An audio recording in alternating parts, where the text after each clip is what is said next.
Hola, mi nombre es Mariana Alejandra Ramírez Anaya y en este proyecto final de Teoría Política del Estado plantearé la pregunta ¿qué tanta soberanía tiene el Estado mexicano tomando en cuenta que sus decisiones tanto políticas como económicas están condicionadas a los organismos internacionales tales como el Fondo Monetario o la ONU y los grupos de inversionistas extranjeros como el Fondo de Inversión y las empresas multinacionales? La respuesta a esta hipótesis que será demostrada es que México como Estado tiene poca soberanía ya que ésta ha disminuido y en sus decisiones en un ámbito internacional.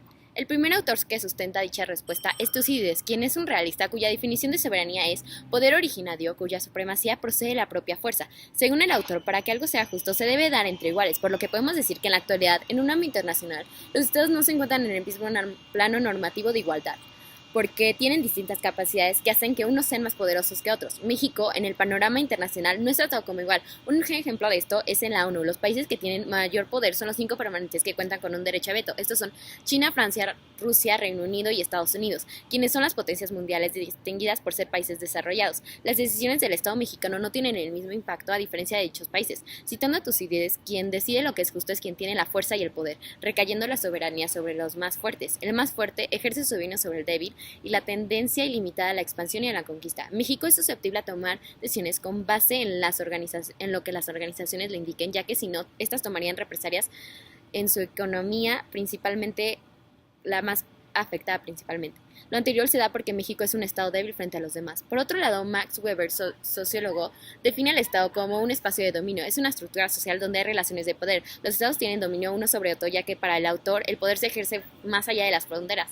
Para que haya legitimidad, los estados y los estados lo reconozcan al propio, debe de haber una aceptación del poder. El sociólogo plantea que hay una dominación permanente, que es la relación fundamental del mandato y obediencia, y esta no se limita a la soberanía de un Estado nacional, sino es visto como algo internacional.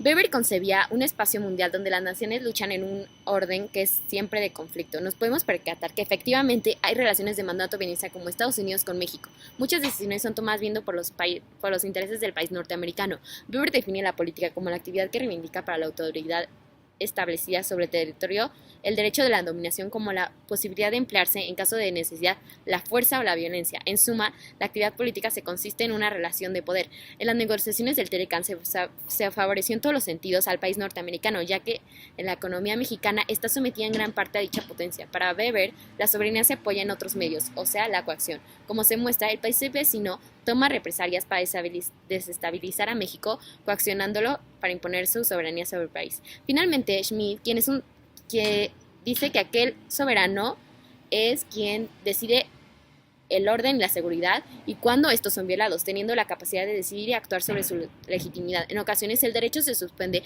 por la decisión de un Estado. Es el estado de excepción. La norma no prima, sino el poder y las decisiones. Países con soberanía como Estados Unidos se han salido de tratados internacionales o han roto tratos con empresas ya que consideran que su soberanía está siendo violada. En contraposición, México está condicionado tanto por los organismos internacionales como los poderes económicos.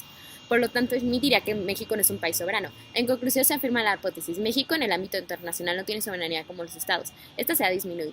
Hay un soberano es aquel que no está supeditado a ningún poder más arriba de él. México está condicionado a otros poderes, por lo tanto no es capaz de tomar decisiones únicamente viendo por sus intereses. Tiene que someterse a decisiones de otros estados cediendo su soberanía. El Estado mexicano no es capaz de sobreponerse en frente a otros.